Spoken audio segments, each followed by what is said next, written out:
ay malagay lamang sa ating mga plato. Kamusta na ang totoong kahulugan sa iyo nito? Marahil sa taon-taon nitong paggunita, mga mata't puso natin ay unti-unti na ding nagsasara. Mga laruan na nagpapasaya sa mga bata at mga Christmas bonus na nagpapakinang ng ating mga mata. Naway, sa darating na Pasko, huwag nating makalimutan na ang totoong diwa ng Pasko ay hindi para sa tao, kundi para sa Diyos na nagkatawang tao.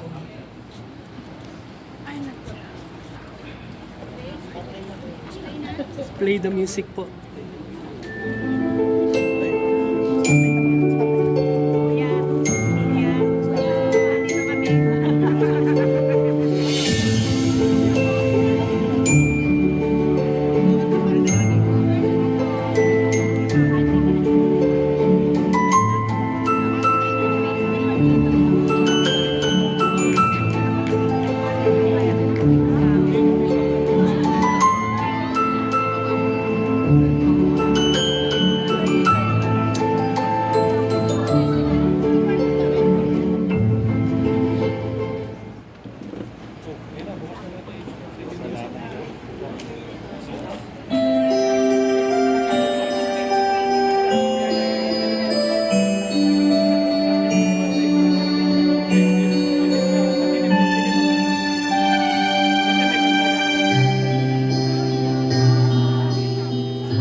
Thank you so much.